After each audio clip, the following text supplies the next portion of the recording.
નમસ્કાર મિત્રો, સ્વાગત છે તમારું અમારી ચેનલ નેવિકા સ્ટોરી પર એક નવા વિડીયોમાં। મિત્રો, મંગળવારના દિવસે કરવામાં આવેલો આ ઉપાય તમારા દીકરાના લગ્ન અવશ્ય કરાવશે। તો મિત્રો, વિડીયોમાં આગળ જતા પહેલા જો તમે ઈચ્છતા હોય કે માતાજીની કૃપા તમારી ઉપર બની રહે તો વિડીયોને લાઇક કરી કમેન્ટમાં જય માતાજી જરૂર લખી દેજો, જેથી માતાજીની કૃપા તમારી ઉપર સદા બની રહે। તો મિત્રો, કોઈ પણ મંગળવારના દિવસે કરવામાં આવેલો ઉપાય તમારા દીકરીના લગ્ન અવશ્ય કરાવી શકે છે। જો તમારા દીકરા કે દીકરીના લગ્નમાં વાંધો આવતો હોય તેમજ તમે ઘણા બધા ઉપાયો કરેલા છે, તેમ છતાં તેના લગ્ન માટે કોઈ માગું આવતું નથી, તેમજ માગું આવે છે પરંતુ તે આગળ વાત વધતી ન હોય, તેમજ તમે બહુ જ દુઃખી થઈ ગયા હોય તો તમારે આ ઉપાય અવશ્ય કરવો જોઈએ। તો મિત્રો, આજે અમે તમને જે ઉપાય જણાવવાના છીએ, તો જો આ ઉપાય તમે સરખી રીતે કરી લેશો અને અમારા દ્વારા જે ઉપાય જણાવવામાં આવે છે તે ઉપાય તમે જો મંગળવારના દિવસે કરી લીધો તો મિત્રો વિશ્વાસ રાખજો કે તમારા દીકરાના લગ્ન માટે જરૂર સારામાં સારો પ્રસ્તાવ આવશે અને તેના લગ્ન નક્કી થઈ જશે। તો મિત્રો, આ ઉપાય છે તે કોઈ પણ વ્યક્તિ કરી શકે છે, તેમજ બાળકો આ ઉપાય પણ કરવા માંગે છે તો એ પણ કરી શકે છે, પરંતુ અમને ખબર છે કે અત્યારના દીકરા કે દીકરી પાસે એટલો બધો સમય નથી હોતો કે તે આ ઉપાય કરી શકે। તો આવી પરિસ્થિતિમાં જે ઉપાય હોય છે તે માતા પિતા અથવા તો પિતા કરી શકે છે। એટલા માટે મિત્રો, આ ચેનલના માધ્યમથી અમે તમને જેટલા પણ ઉપાય જણાવીએ છીએ તેમાંથી લગભગ 80% ઉપાય એવા હોય છે કે જે માતા પિતા જ કરી શકે છે અને પોતાના દીકરા કે દીકરીના લગ્નમાં જે પણ બાધા આડે આવે છે તેને દૂર કરી શકે છે। મિત્રો, ઘણા લોકોની કમેન્ટ આ વિડીયોમાં આવે છે કે અમારા લગ્ન હજી પણ નથી થઈ શકતા। તો મિત્રો, અમે પણ તેને ઘણા બધા એવા ઉપાયો જણાવેલા છે કે જેને કરવાથી તેના લગ્ન અવશ્ય જ થઈ ગયા છે। અમે જે પણ ઉપાય જણાવીએ છીએ તે ઉપાયને કરવાથી તમારા માટે ખુશ ખબર આવે છે। મિત્રો, ઘણા છોકરા કે છોકરીઓ એવા પણ હોય છે કે જે જોવામાં ખૂબ જ સુંદર લાગતા હોય છે, તેમજ તે ખૂબ જ સારી નોકરી પણ કરતા હોય છે, તેમજ તેનો સારો ધંધો પણ ચાલતો હોય છે, તેમ છતાં પણ ઘરના સભ્યો પણ બધા બહુ જ સારા હોય છે। આથી બધું સારું હોવા છતાં પણ તેના લગ્નમાં બાધા આડે આવતી હોય છે। તો આનું કારણ શું હોઈ શકે છે? આથી મિત્રો, આનું કારણ છે એ જન્મ કુંડળીનો સપ્તમ ભાવ હોય છે। જ્યારે પાપ છે એ પ્રભાવમાં આવી જાય છે ત્યારે લગ્નમાં બાધા ઉત્પન્ન થતી હોય છે। આથી જ મિત્રો, તમારા માટે જો માંગા તો આવશે, વાતો પણ ખૂબ જ થશે, પરંતુ તમારા લગ્ન નક્કી નહીં થઈ શકે। આથી જ વચ્ચેથી જ તે સંબંધ છે એ તૂટી જશે અને ઘણીવાર એવું થાય છે કે ઘણીવાર છોકરાને છોકરી અથવા તો બંનેને એકબીજા ગમી જાય છે તો અમુક એવી વાતો વચ્ચે આડે આવે છે કે તેનાથી આ સંબંધ તૂટી જાય છે। ક્યારેક છોકરીવાળા ના પાડી દે છે તો ક્યારેક છોકરાવાળા ના પાડી દેતા હોય છે। આવી વસ્તુ હંમેશા બનતી હોય છે અને તેમના લગ્ન થઈ શકતા નથી। આપણને આવું લાગતું હોય છે કે આ વાત આ વખતે સરખી બની જશે, પરંતુ તે વાત આગળ વધી શકતી નથી। આથી જ આપણે રાહ જોતા રહી જઈએ છીએ। તો મિત્રો, ઘણીવાર એવું પણ થાય છે કે માગા તો ઘણા બધા આવશે, પરંતુ તમને મનગમતા માગા નહીં આવતા હોય। કોઈ પણ માગું છે એ તમને જેવું ગમતું હશે તેવું નહીં આવતું હોય। આથી જ તમે એમ જ આમાં સમય બરબાદ કરતા હોય છો। તો જો તમારી સાથે પણ મિત્રો આવું જ થતું હોય તો હવે તમારે ચિંતા કરવાની કોઈ જરૂર નથી।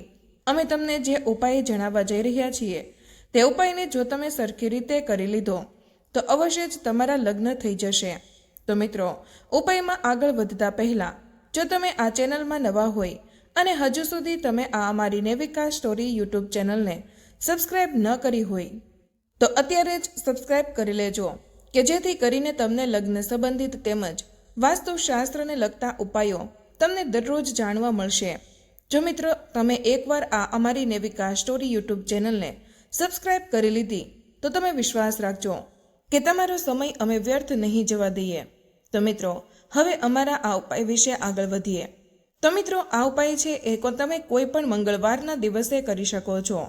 મિત્રો, આમ જોઈએ તો દિવસમાં કોઈ પણ સમયે આ ઉપાય કરી શકો છો, પરંતુ મિત્રો જો તમે સવારના સમયે આ ઉપાયને કરો છો તો તે અતિ શ્રેષ્ઠ માનવામાં આવે છે।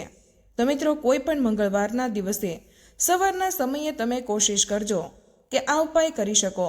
મિત્રો, આ ઉપાય કરવા માટે તમારી પાસે શું સામગ્રી હોવી જોઈએ અને આ ઉપાય કઈ વિધિથી કરવાનો છે? તો મિત્રો, સૌપ્રથમ તમારી પાસે મસૂરની દાળ હોવી જોઈએ।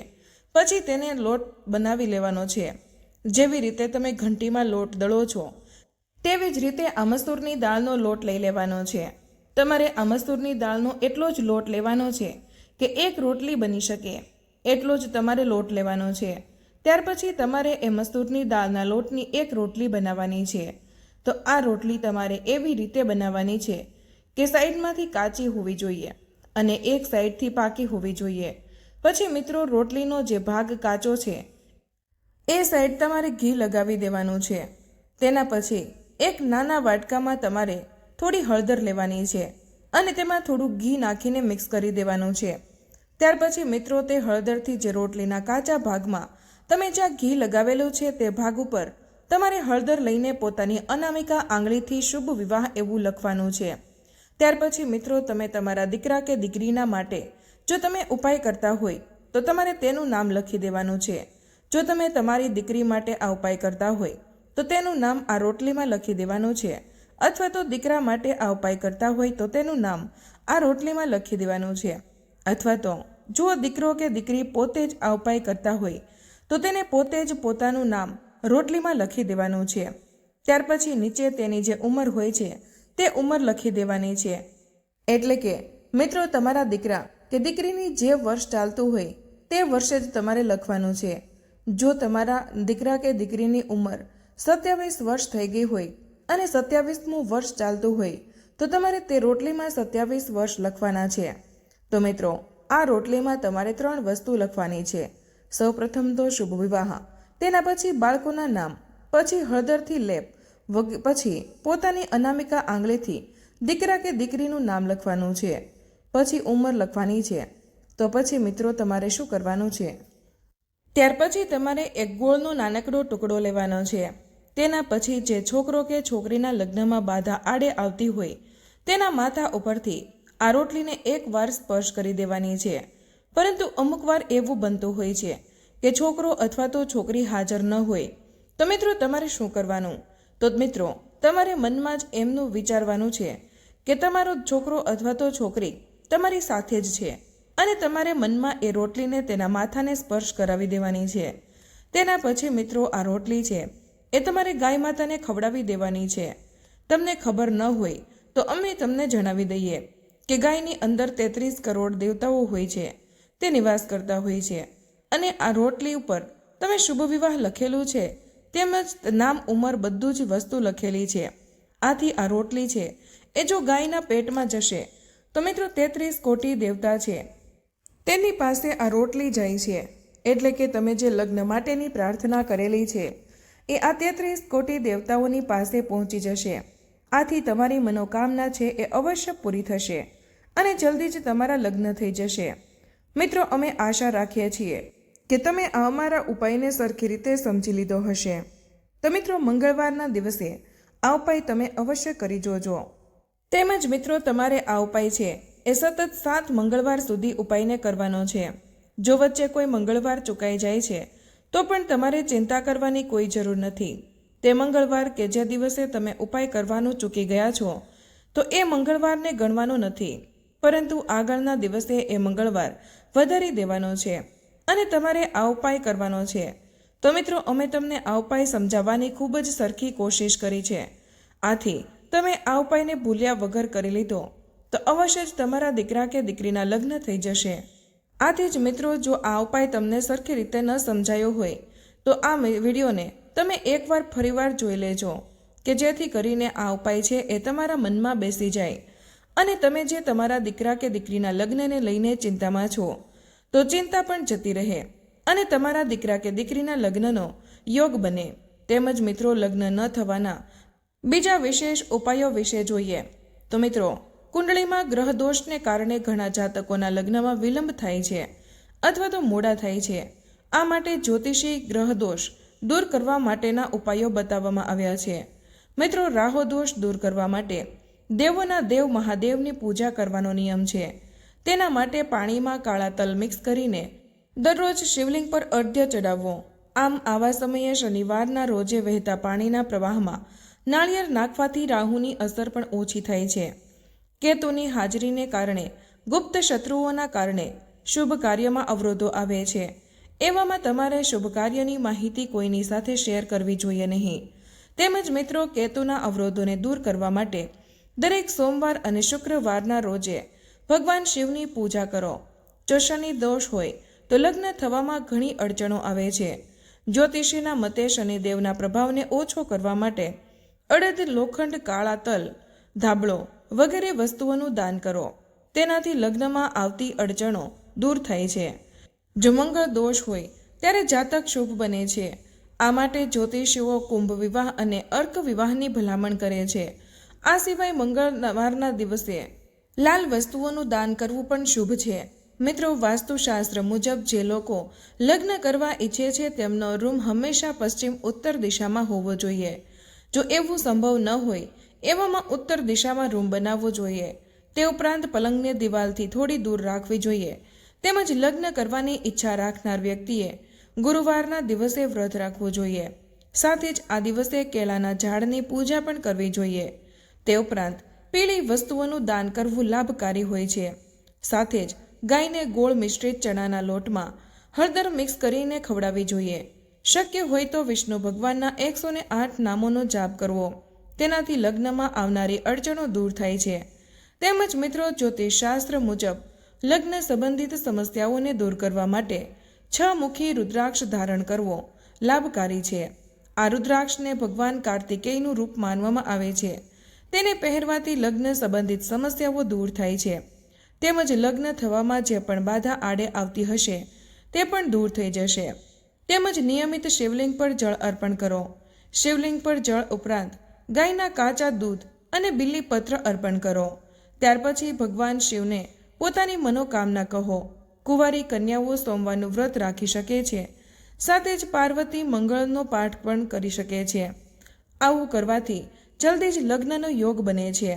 તેની સાથે જ મિત્રો, કોઈ પણ પૂનમના દિવસે પીપળાના વૃક્ષની 108 વાર પરિક્રમા કરો.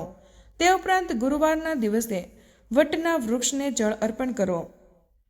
તેનાથી લગ્નમાં આવનારી બાધાઓ જલ્દી જ દૂર થઈ જાય છે અને લગ્નનો યોગ બને છે. તેમજ જ્યોતિષશાસ્ત્ર અનુસાર કુંડળીમાં માંગલિક દોષ હોય તો લગ્નમાં અવરોધો આવે છે. માંગલિક દોષના કારણે આવતા અવરોધોને દૂર કરવા માટે મંગળવારનું વ્રત કરવું જોઈએ અને ભગવાન હનુમાનની પૂજા કરવી જોઈએ. હનુમાનજીને ઘઉંના લોટ અને ગોળના લાડુ અર્પણ કરો. હનુમાનજીને સિંદૂર ચડાવો અને રામાયણના બાલકાંડનો પાઠ કરો. આથી જ લગ્ન જલ્દી થઈ જશે. શનિની પ્રતિકૂળ સ્થિતિ પણ લગ્ન જીવનમાં અડચણ ઊભી કરી શકે છે. શનિના કારણે આવતા અવરોધોને દૂર કરવા માટે દર શનિવારે શિવલિંગ પર કાળા તલ અર્પણ કરવા જોઈએ. શનિવારે કાળા કપડામાં બાંધીને આખા અડદ, લોખંડ, કાળા તલ અને સાબુનું દાન કરવાથી પણ લાભ થાય છે.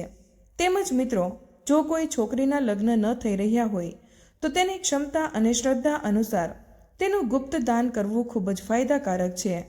આનાથી વહેલા લગ્ન થાય છે અને લગ્ન જીવન સુખી બને છે. પરંતુ ક્યારેય કોઈની સાથે દાનની ચર્ચા ન કરવી જોઈએ. કન્યાના લગ્નમાં ગુપ્ત દાન કરવાથી શનિ અને રાહુના કારણે લગ્નમાં આવતા અવરોધો દૂર થાય છે. તેમજ જ્યોતિષશાસ્ત્રમાં લગ્ન માટે ગુરુને મુખ્ય કારક માનવામાં આવે છે. જો ગુરુની સ્થિતિ અનુકૂળ ન હોય તો લગ્નમાં વિલંબ થાય છે. ગુરુને પ્રસન્ન કરવા માટે ગુરુવારે પીળા વસ્ત્રો પહેરવા જોઈએ. ચણાના બીજ, કેળાના હળદર અને કેસરનું સેવન ફાયદાકારક છે. જો શક્ય હોય તો તમે ગુરુવારે પણ ઉપવાસ કરી શકો છો. તેમજ એવું માનવામાં આવે છે કે જ્યારે કોઈના લગ્ન હોય ત્યારે વરનું માથું લઈને તેને માથા પર રાખવાથી અપરિણીત છોકરાના લગ્નમાં મદદ મળે છે. છોકરીઓને કન્યા સાથે માથું બાંધવું જોઈએ. જે યુવતીના લગ્નમાં વારંવાર વિઘ્નો આવી રહ્યા છે તેમણે રાત્રે તાંબાના વાસણમાં પાણી ભરીને ભગવાન વિષ્ણુની મૂર્તિ અથવા તો ચિત્રની સામે રાખવું જોઈએ અને બ્રહ્મ મુહૂર્ત સમયે તે પાત્રને લઈને ખુલ્લા આકાશમાં જાઓ. આ વાસણમાં રાખેલા પાણીમાં મગ ભરો અને વાસણને પાછું ભગવાન સમક્ષ મૂકી દો. જો આ દરમિયાન કોઈ અડચણ કરે તો કશું બોલશો નહીં. 1 મહિના સુધી આમ કરવાથી લગ્નની સંભાવનાઓ પ્રબળ બને છે. ક્યારેય પણ એકલા શિવ, રામ કે કૃષ્ણની પૂજા ન કરો, તેનાથી લગ્નમાં વિલંબ થાય છે. લગ્નમાં વિલંબ ટાળવા માટે શિવ પાર્વતી, રામ સીતા અથવા તો કૃષ્ણ રાધાના યુગલ મૂર્તિઓની પૂજા કરો. તમે જે યુગલ પૂજા કરો છો, પૂજા કર્યા પછી તેના ચરણોમાં પાણી લઈને માંગ પૂરી કરો. તેમજ લગ્નમાં આવતા અવરોધોને રોકવા માટેનો આ ઉપાય ખૂબ જ ઉપયોગી છે. તમારી હથેળી પર શુક્ર પર્વત પર ચંદનનું તિલક લગાવો. હથેળી પર ચંદન લગાવવાનું કામ તમારે 43 દિવસ સુધી કરવાનું છે. તેનાથી લગ્નના તમામ અવરોધો દૂર થશે અને તમને તમારી પસંદગીનો જીવનસાથી મળશે. તેમજ તમારા લગ્ન જીવનમાં આવતા અવરોધોને દૂર કરવા માટે તમે અભિવ્યક્તિની મદદ પણ લઈ શકો છો. આ માટે એક કાગળ પર દિવસમાં 6 થી 9 વખત લખો કે તમે જે જીવનને સાકાર થતું જોવા માંગો છો. ઉદાહરણ તરીકે, જો તમે ઈચ્છો છો કે તમારા પ્રેમ લગ્ન થાય, તો તમે એક કાગળ પર તમારું નામ લખો અને લખો કે તમારા પ્રેમ લગ્ન થયા છે અને તમે સુખી જીવન જીવી રહ્યા છો. તેમજ લગ્નના માર્ગમાં આવતા અવરોધોને દૂર કરવા માટે તમારે સોમવારે વ્રત રાખવું જોઈએ. આનાથી ભગવાન શિવ અને દેવી પાર્વતીના આશીર્વાદ તમારા પર બની રહેશે અને તમારા જલ્દી જ લગ્ન થશે. તો મિત્રો, આજનો વિડીયો અહીં પૂર્ણ કરીએ છીએ. આજની આ માહિતી તમને કેવી લાગી અને આ વિડીયો કયા શહેરમાંથી સાંભળી રહ્યા છો તે કમેન્ટમાં જરૂર જણાવજો. માહિતી પસંદ આવી હોય તો વિડીયોને લાઇક અને તમારા મિત્રો સાથે શેર કરજો. ચેનલ પર નવા હોય તો ચેનલને સબસ્ક્રાઇબ કરવાનું ભૂલશો નહીં. મળીએ એક નવા વિડીયોમાં. ત્યાં સુધી બધાને જય શ્રી કૃષ્ણ. ધન્યવાદ.